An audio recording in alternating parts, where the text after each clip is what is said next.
thanks a mil. Selling Somerset. She looks a bit, she's quite menacing. Well, that's what I thought, yeah. It's harmless. Yeah. Yeah. Apart from when she's throwing cheese off the shelf. Whoa. What are you eating? Oh. So this is ice cream from Brickles, an ice cream maker on the site here at Westcombe Dairy. An ice cream that is made with entirely natural ingredients. It's a custard base, so it's really rich, really smooth. This is the mint choc chip. They're using mint that they grow in their own walled garden, just over there. When you use fresh mint to make ice cream, and there's plenty of salt in here too, it just levels it up. It's seriously good ice cream. So I'm here at the Westcombe Dairy. I'm here to meet Tom Calver, who's going to tell me all about the cheese they make here. I already know is delicious, because I used to use it in restaurants years ago. The ricotta is amazing, really famous for their cheddar, carefully. But we're going to learn all about it with Tom in there. It's the cheese cave. Oh, are they smoking in there? Yeah. Do you want to have a look? I would love to have a look, yeah. Are you ready to go? Yeah, great. So I built this, originally it was a telephone box that I converted. This and one, was it? Well, no, this wasn't. But okay, right. Is that the one that's around the back? Yeah, exactly. Yeah, definitely. And then we kind of like expanded. So this is kind of like, oh my God. you can only fit 84 wedges of cheese in a telephone box. So we've got 320 in this this shed. That is unbelievable. That's so cool. How long are they? This is cold smoking, obviously. Yeah. How long do they sit in here? It kind of depends on the weather. Yeah. I mean, at the moment it's quite warm, so probably only around about 24 hours. Okay. But in a cooler environment, say, you know, in the winter, it's around about 48 hours. Okay, wow. Yeah. What is the temperature of a cold smoker? Room? Yeah. Or just ambient, right? It is kind. I mean, it's quite. It's kind of cold, but obviously there's warmth in there. There's a tiny sheen on the cheese. Yeah. But I mean, so if it's warm, is the cheese kind of more open? Is that and it takes on smoke, or what's the difference? Do you think, or do you know? Well, I mean, we don't want to melt it. You know, so Yeah, that's yeah. kind of like why we go cold smoke. But Oh no, so like when in the winter you said it takes longer. oh, I see. Yeah. I think it's more about humidity. Okay. Than anything, to Yeah. be honest. So yeah, I think like with it's when it's nice and dry and stuff, then it just takes it a lot nicer. And Yeah. maybe it might be temperature as well. To be honest. But yeah, either one of those two Amazing. things. Yeah. That's cool. Love it. Right. That's the mini cave. That's it. This Exactly. is the big one. Yeah. So we make all the cheese over there in the dairy, and it's all milk from our own herd of cows. Yeah. The Smell really hits you, doesn't it? yeah, that's it. We're now in a hillside, right? Yeah. Yeah. So it really is like a cave. Yeah, like a cellar. Yeah. I'd say like a man-made kind of cave. You know? Yeah. Yeah. It's really so all of these kind of like precast bits came from the Jura in France. Because we took a lot of inspiration from like Comté Affineur over there. Yeah. They know how to mature cheese, you know. So we thought we'd kind of like work with them, and they'd done quite a lot of research in the right type of concrete and things like that, which reacts with the molds and stuff on the cheese. Wow. So this is the store. So dramatic. I love it. Going in. Wow. So we've got around about like 5,500 cheddars in here at the moment, which equates to about 100 to 120 tons of cheese, which it sounds like a lot, but actually it's like quite a small amount. The stuff that you find in the supermarkets, they'll make like 2,000 tons of that a year. And what was this? Is 120? Yeah. Wow. Okay. Yeah. So all of these cheeses have to be turned over, and we've got Tina the Turner, our cheese turning robot, that does that. Which is pretty cool. Wow, Tina Turner. She is the first ever cheddar turning robot in the world. Really pleased about that. Really? Yeah. Wow. Yeah. They sit in one place and that's where they sit and that's where they age. Exactly. Yeah. Yeah. So you can kind of see, if you come down here, Yeah. You can see the kind of mold progressing on the cheeses. These are actually relatively quite young. Okay. And then you want to have I think the main thing at Westcombe, what we're all about, is diversity. So diversity in like the soil, to the plants that we're growing, to the microbes that are actually in the milk, to make really diverse, really interesting flavours. Yeah. And we're really fascinated at the moment about how we can actually improve the diversity of the culture and the mould and the bacteria on the surface of the cheese itself. Yeah. It's that has a huge impact on flavour profile and how the maturation happens. I think you really need this kind of mould to bring the pH back up of the acidity profile. So you you want it to drop in the make and then come back up. Yeah. And then that'll give you like really interesting texture. Character. Yeah, exactly. We're trying to create a taste of a specific place and a moment in time, basically. Terroir is really important to us. I mean, what that means is like the herdsmen, their attitude on the day that they're milking, it's about the cheese maker, it's about every single thing that goes into this equation of creating a flavour. So again, like diversity is really, really important. Every single cheese is going to taste slightly different, and in a flavour profile, tell a little story to you. So that's what I get really excited about, to be honest. You know, in this day and age, it seems like the majority of food is all about consistency. Consistency, yeah. Yeah. It's kind of like homogenizing everything. I mean, with something like this, having that slight, variable is what you're looking for, which is really kind of refreshing. But the main kind of like flavour profile that we're looking for is a roundness. So we kind of like visualise it in like a cone shape. Okay. So it's kind of really rounded, and then it's all about length. So if you have like this real depth of flavour, where it takes around about like 5 minutes to get out of your mouth, that's what we really want. Okay, so some like longevity on the palate. Yeah, yeah. Nice. So in the actual make, we do a thing called cheddaring, which is basically stacking the curds on top of each other. Yeah. It kind of is a little bit like kneading bread, but we're kind of like trying to stretching out protein, basically. Oh wow. Yeah. Do you stack up then? Do you press them? No, well, they kind of press themselves by the weight. constant restacking of them. Okay, cool. And then that'll like keep the heat in, which is what you need for the lactobacilli bacteria to keep on producing acidity. Yeah. And also it presses a bit more like moisture the way out. Yeah. And that kind of like texturing creates like a cooked chicken breast look when you actually kind of finish it off. Yeah, yeah, yeah. So that's the that's the technique of cheddaring. And then, for cheddar.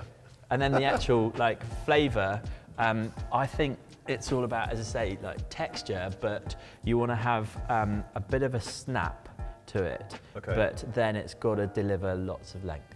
Okay. Yeah. So there you go. Just break a bit off the end. Go for it. And how does it change? So this is obviously, what do you call this tool? This is a cheese iron. Cheese iron? Yeah. Yeah. Yeah. And do you have a name for the kind of tube of cheese that you pull out? A bore. A bore. Yeah. So the edge of the bore is, and correct me if I'm wrong, I probably am, is this kind of more, this is drier? Or as they age, do they lose moisture as they age? Exactly. Yeah. Yeah. So so you're absolutely right. So you will get a slightly different flavour profile. It looks darker here. Yeah. Compared to the end. So I don't know, like cheese etiquette about when you have a wedge of cheese on the board. Yeah. Do I? You should never cut the nose off. Do you know? Heard this? No, or I've not? never heard that. Okay. Well, I don't spend enough time with cheese people.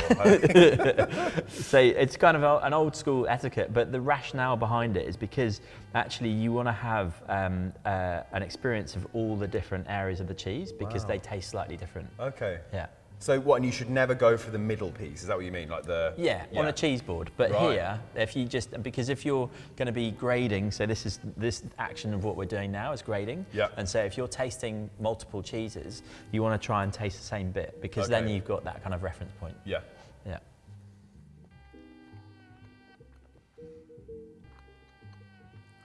Oh, It's pretty good. that's really good. And it's a far cry from that kind of, we describe as block cheddar. It's a long way way away from it, isn't it? It's full of flavour. And I'm just like, I'm letting it, look at that, and you've just peeled it, just like that.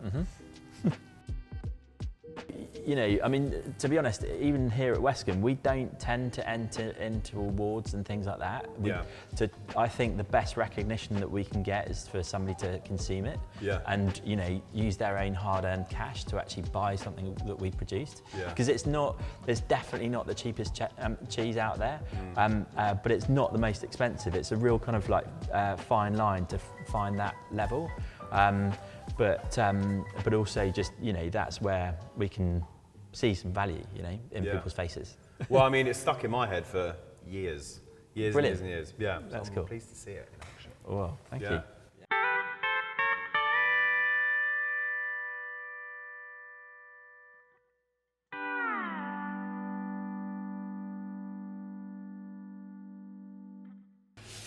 Tom gave us some of his lovely cheddar to take away with us, and now we're back in London and we're gonna make a cheese toasty. We've tried it raw, we've tried it straight from the cheese iron, and now we're gonna try it melted too. We love a toasty. There it is. I already have had a bit. I couldn't resist. We're gonna keep it very, very simple because we wanna celebrate this lovely cheese, but I do like, in a cheese toasty, a little tiny bit of mustard, and I'm gonna use a little bit of whole grain. No, not too much. We're not going to go putting like kimchi and bacon and all that jazz in it. We just want to celebrate Tom's lovely cheese. So it is 4 ingredients: bread, cheese, butter, mustard. All right. Nice sourdough bread. I want a bread that's kind of got a bit of body to it because I'm gonna cook it, but I don't want to cut it too thick. So I don't want to go at the end. It's too small. So we're going to go about there. And then maybe, what's that? 1.5 centimeters thick. See the flour flying off that? Fucking hell, ridiculous. For a good cheese toasty, for the American heads out there, I'm making a grilled cheese sandwich. So I should probably make that clear. Look, see, remember that mold that we had on the outside of the cheese? Little bit here, but that's fine, it's all good. So I'm gonna grate my cheese on the coarse side of a box grater. I must buy a new one of these. Snap the handle off. It smells amazing. It's so funny because this is what cheddar should be like, right? This is what proper cheddar should smell and taste like and remind you of. But you have all this kind of homogenized naff cheese down the shops. And over in America, I bet it's even worse. But yeah, it smells like it's got like proper age on it. Really good. So we don't need all of this. That's snacks for later. Probably don't even need all of that, but we're gonna go for it. I've got a simple frying pan. I'm gonna set over a medium heat. The aim of the game here is kind of to take it slow. You can't make a toasty in a rush because you'll burn the bread and the cheese will be raw. So you've got to take your time. So preheating. Mustard, I like whole grain for this because I kind of like the texture. And I'm just going to do a whisper of mustard on both sides of the bread. So I don't want this to be a mustard sandwich, so just a little bit. I mean, we've made paella on this channel before, or like a kind of seafood rice, and I say that when you're making stuff like that, you want it to be 1 grain thick in the pan. Same, kind of similar with this whole grain mustard. You want it to be 1 grain thick along the bread. It's quite a good way to measure how much mustard you're putting on, you know? You don't want like a thick layer, you just want it to kind of perfume and enhance the flavor of the cheese, because that's the star here, you know? You add things like, this is a condiment, and the condiment's supposed to like lift what you're eating. So, a little scrape of mustard on either side. Cheese, we've grated it. Now it means we can kind of mold it into the shape that we want. So I can kind of pile it onto this bread, just give it a little squash and encourage it into shape. That is actually enough, so we can snack on that, right? Some of this will come out and kind of caramelize onto the pan, but that's quite nice. We quite like that. And that is that. There's nothing else inside the sandwich. The other ingredient is butter, and that's on the outside. So we are going to pop our lid on. Give it a squash. Ready for the pan. This is unsalted butter. And I'm going to add about that much, which is about a tablespoon to my pan.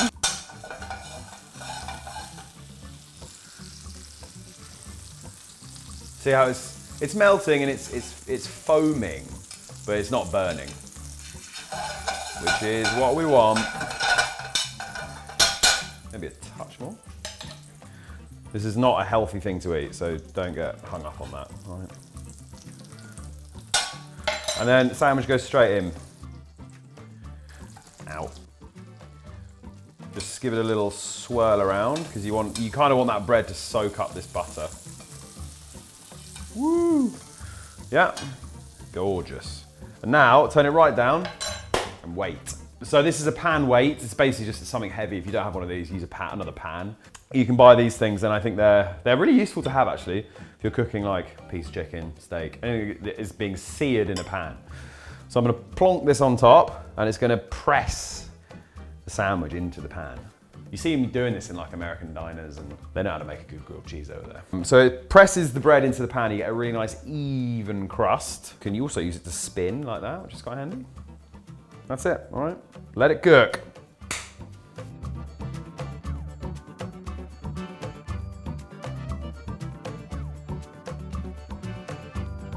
This side is looking gorgeous, and you see how even the colouring is. Insufferable food scrape. You can see also that the cheese is starting to melt out of it, so that kind of gives you a good indication of where you're at in the middle. So I reckon we're gonna let this cook some more, and then we're gonna give it a couple more flips, just like 1, 2, 1, 2, and then we're gonna call it done. Really easy, a cheese toasty. But again, you gotta take your time. This has been in the pan about maybe nearly 10 minutes. Patience. So if you put the cheese toasty down onto those little bits of cheese in the pan, they like cook onto the bread, and that's really nice too. Let it cook, right. Cut to done toasty. Whoop. Get these crispy bits out of the pan. I quite like these bits. All right, see that butter? Not burnt. Ready? One shot of this.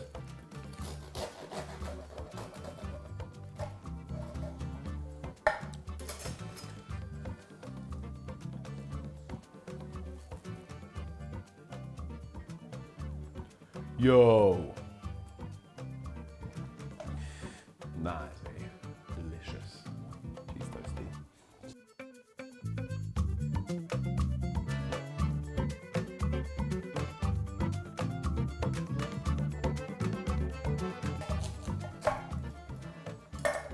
Yum.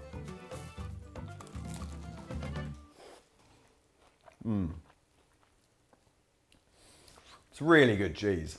It's really good cheese. It's so much more complex than your kind of bog standard cheddar. It has an amazing, like, nutty, complex, aged funk to it. No, not like a kind of like old French stinky cheese funk, but like a really amazing. You can taste the kind of the time and the cheese cave and all of the love and care and attention that Tom and the crew over at Westcombe put into it. It is delicious. Thanks again, Tom, for introducing us to Tina Turner, showing us the cheese cave. I need to get hold of some of that amazing smoked cheese as well. Yeah, I'm gonna go eat this toasty. Thanks a mil. Sell in Somerset. Ooh.